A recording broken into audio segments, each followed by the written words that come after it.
I stared at the screen for what felt like forever, my coffee growing cold beside me. My hands weren't trembling out of shock. They were trembling because some small part of me had known this moment would come.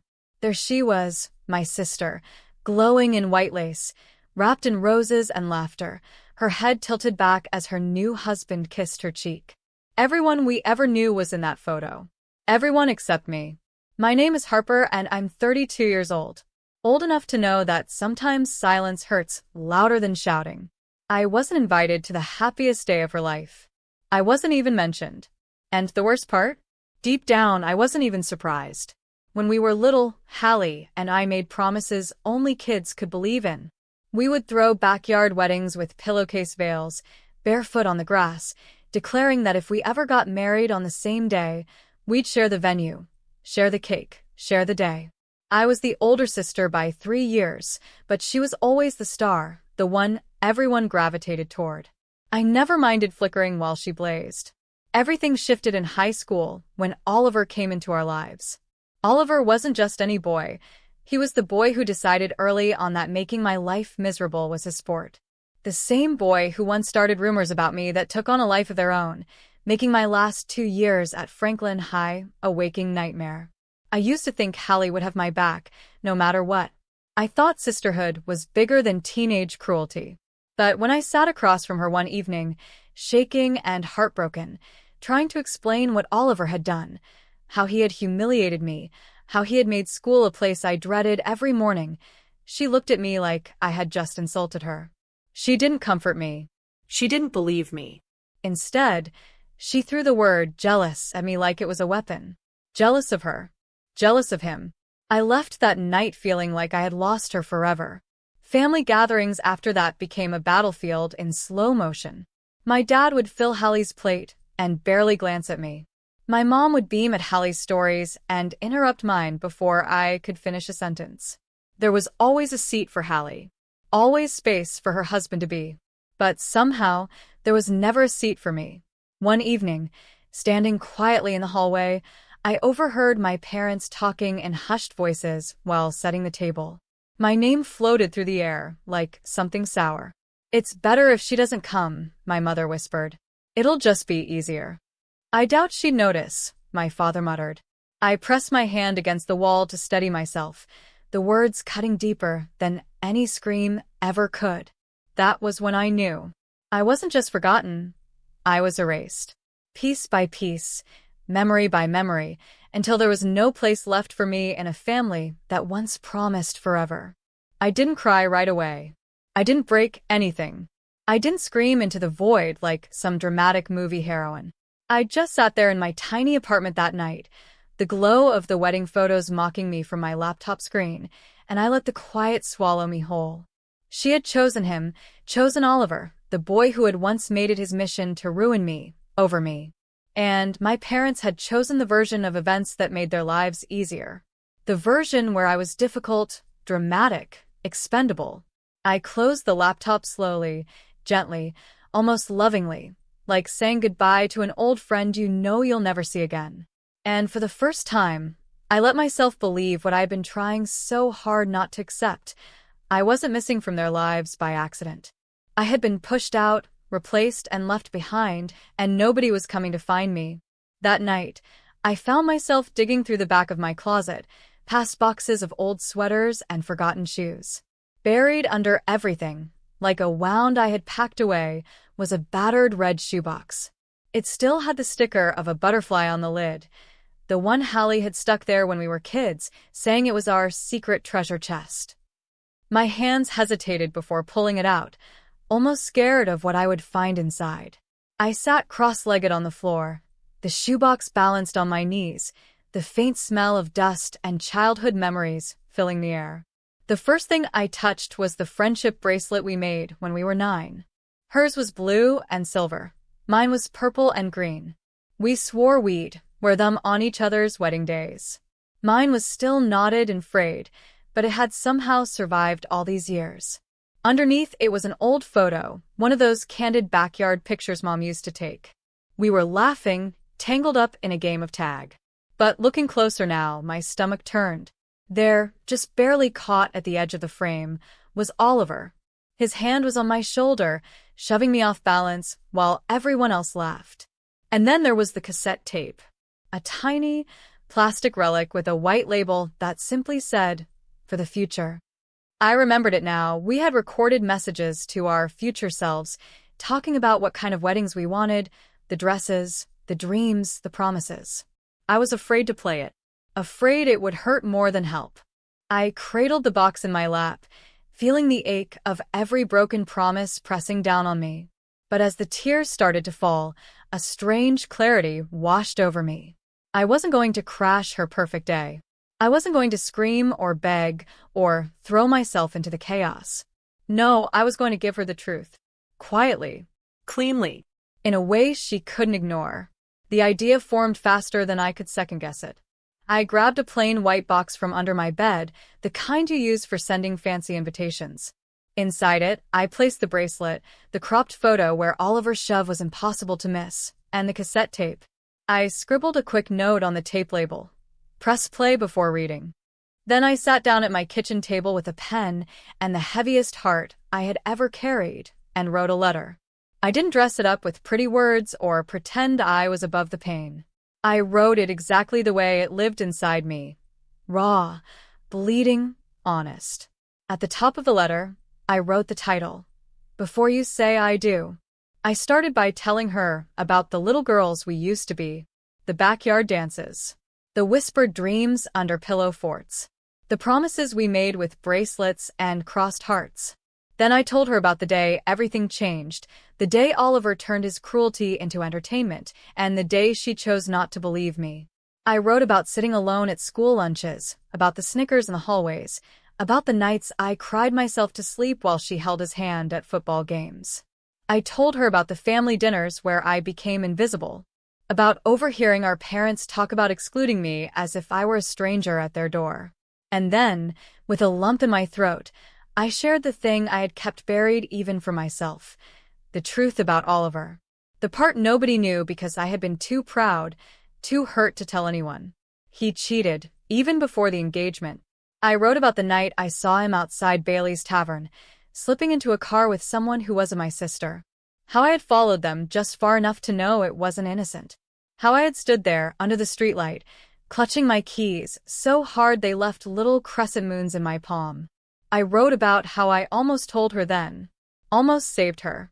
But by then, she had already made up her mind about me. I ended the letter simply. I'm not writing this to ruin your day. I'm writing it because once, a long time ago, we promised to always tell each other the truth. I kept that promise, even when you stopped hearing me. I folded the letter carefully, placed it on top of the other things in the white box, and sealed it shut. My hands were steady. My heart was wrecked. But for the first time in years, I felt like I had said everything I needed to say. I didn't know if she would open it. I didn't know if she would believe me. But it didn't matter anymore. The truth was hers to do with as she pleased. I had finally set it free. The day dawned perfectly, just like they must have dreamed. The skies were an endless blue, not a cloud in sight, and the air buzzed with excitement. Hallie's wedding unfolded like a movie, every petal, every plate, every smile perfectly scripted. People laughed too loudly, clinked glasses too hard, and danced as if nothing in the world had ever gone wrong. I wasn't there, of course. But I didn't have to be. Social media made sure no one missed a thing. Photos and videos popped up like wildflowers, Hallie tossing her head back in laughter, Oliver whispering into her ear, their hands entwined like they were the beginning and end of everything. And then, somewhere between the first dance and the champagne toast, the courier arrived. A young guy in a navy jacket, carrying a simple white box, slipped through the glittering crowd and made his way to the front. To the bride, he said loudly enough that heads turned. Hallie, glowing and breathless in her lace gown, took the box with a puzzled smile. I pictured the way her fingers must have hesitated over the seal, a small frown forming as she opened it. Inside, the past waited for her. The bracelet was the first thing she pulled out, the same one she had tied on my wrist when we were 9. She turned it over in her hand, confusion flickering across her face. Then came the photo, cropped so carefully that it couldn't be misunderstood. There was Oliver, mid-shove, my body tilted and falling out of frame while everyone laughed. The room had started to quiet by then, curious glances floating toward her. Then she lifted out the cassette. Taped to it were the words, "Press play before reading." Someone handed her a small player, maybe the DJ, a relative, and she pressed the button, probably thinking it was some sweet joke, some surprise. Our voices filled the room, young and bright, and full of the kind of trust only children can have. Hallie's voice sang, "We'll always be each other's best friends, no matter what." I heard from a friend later how the smile dropped from her face, like glass shattering. Finally, she unfolded the letter. Maybe she meant to read it silently. Maybe she was too stunned to realize the microphone on the podium was still live. But she started reading pieces of it aloud, her voice trembling but loud enough for everyone to hear. About the rumors. About the betrayal. About the night outside Bailey's tavern, when I saw Oliver climb into someone else's car and kiss a woman who wasn't her. There was a collective gasp, sharp and immediate, as if the whole room had been slapped at once. Phones were already out. Fingers are already flying over screens. Someone's video caught everything, the bracelet, the photo, the tape, the letter. It didn't take long for it to start spreading online, the clip racing across feeds and timelines like wildfire. Oliver surged forward through the crowd, his face twisted in panic. He grabbed the letter from Hallie's hands and tried to speak into the microphone. His words stumbled and tangled together. "I would never. You don't understand, she's lying. It's not what it looks like." But the damage was done. The wedding guests recoiled. Some whispering. Some were openly staring. A few simply walking out, shoes clicking sharply against the polished floors. The energy shifted like a storm rolling in, thick and crackling, ready to break apart everything they had tried to hold together. Hallie just stood there, clutching the bracelet in one hand and the letter in the other, looking like she had forgotten how to breathe. I imagined her realizing it, in real time, the pieces sliding into place, the memories she had tried so hard to bury clawing their way back to the surface. The first betrayal. The disbelief. The things she thought she knew about Oliver. The things she refused to hear about me. Oliver kept trying to talk, pleading, swearing, promising, but every word sounded emptier than the last. Nobody was clapping anymore. Nobody was cheering.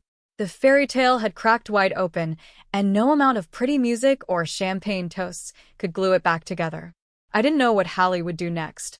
I didn't know if she would hate me forever or finally understand. All I knew was that for the first time, the truth wasn't mine to carry alone anymore. The internet didn't waste any time. By the next morning, the video had exploded across social media. Everywhere I looked, there it was. Hallie standing frozen with the bracelet in one hand, the letter trembling in the other, and Oliver babbling uselessly into a microphone. Strangers from all over were sharing it, commenting, stitching it into their videos. "Good for her," some people said. "Imagine finding out on your wedding day. That sister saved her," others wrote. "Wish someone had saved me." Not all heroes wear capes. Sometimes they send cassettes. My name was never mentioned, not out loud, but somehow the world understood. There was a girl behind that white box, a forgotten voice who finally spoke up. I watched it all happen quietly from my little apartment, curled up on the couch with a chipped mug of tea growing cold in my hands. I didn't feel triumphant. I didn't feel like a hero.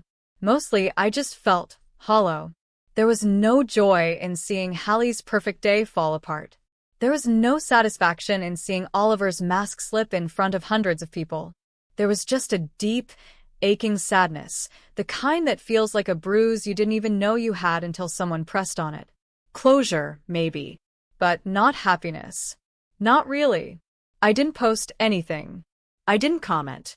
I didn't answer the messages that trickled in from old classmates and distant cousins pretending they had always been on my side. I let the noise wash past me, like standing in a river too fast and wide to stop. 3 days later, the rain came.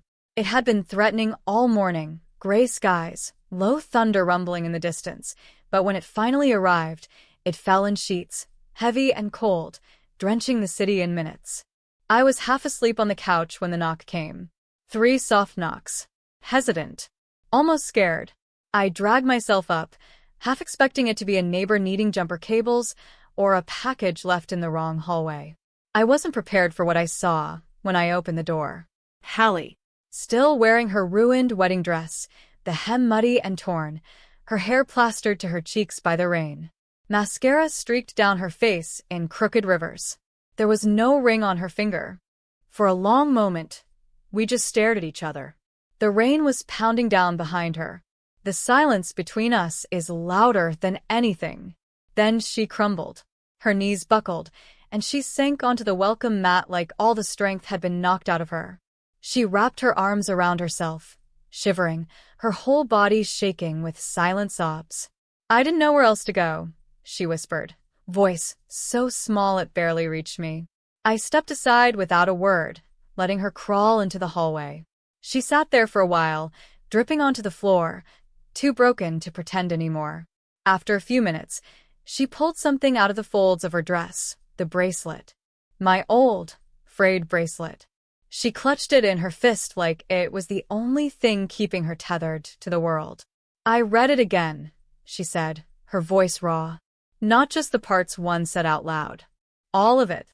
I leaned against the wall, my arms crossed over my chest, waiting. Hallie sniffed hard, wiping her nose on the back of her hand like we were kids again. "I knew," she said, almost choking on the words. "About Oliver. I knew he wasn't good. I knew that he cheated. I caught him once. A year ago." The confession hung between us like smoke. She swallowed hard. I didn't want to be wrong. I didn't want everyone to look at me and see failure. I didn't want to be the girl who called off her wedding after all those showers, all those gifts, all that pressure. I thought, if I just kept smiling, maybe it would all go away. Her voice cracked then, shattering into something desperate and childlike. "I didn't hate you," she whispered. "I was ashamed. Ashamed because you tried to warn me. Because you saw it first." The tears kept coming, but she didn't hide them anymore. I closed my eyes for a long moment, feeling the old pain swirl with something newer, something softer. Forgiveness, maybe. Or maybe just understanding. I sat down next to her, not touching, but close enough that she could feel I wasn't sending her away. For a long time, we just listened to the rain together. No fancy speeches. No quick fixes. Just 2 sisters sitting in the wreckage of everything they used to believe in, finding something fragile and true underneath it all. We sat there for a long time, letting the rain speak for us. Hallie turned the bracelet over and over in her hands, her fingers tracing the worn threads like she could rewind time if she just touched it enough. Her makeup was almost completely washed away now, leaving behind a face I hadn't seen in years. Raw, real, unarmored. "You were always my mirror," she said suddenly, her voice hoarse from crying. "My reminder when I went too far, when I lost myself." She looked at me, and for once, there was no anger in her eyes. No defensiveness. Just a quiet, broken truth. "You showed me things I didn't want to see," she whispered. "About Oliver. About myself. That's why I pushed you away. You made it impossible to lie to myself." I nodded slowly, but I didn't reach for her. I didn't offer some grand, sweeping hug or a pretty line about forgiveness. That wasn't what this moment needed. That wasn't what we were anymore. Instead, I said the only true thing. Calm, steady, final. "I didn't come to hurt you, Hallie," I said. "I just gave you your mirror back." She bowed her head, the weight of it all pulling her forward.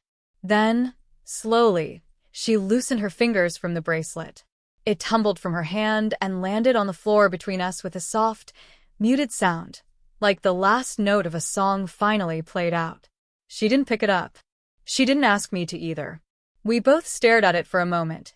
This small, frayed thing that had once meant everything, now lying there as nothing more than a relic of a promise neither of us could keep. Finally, Hallie stood up. Her dress clung to her legs, heavy with rain and regret. She didn't make any promises. She didn't beg for a fresh start. She didn't even ask for forgiveness. She just looked at me with an expression I couldn't quite name, a complicated mix of sadness, gratitude, and something close to respect, and then she turned and walked out the door. No dramatic goodbyes. No promises to call. No awkward apologies, trying to stitch a broken thing back together. Just silence.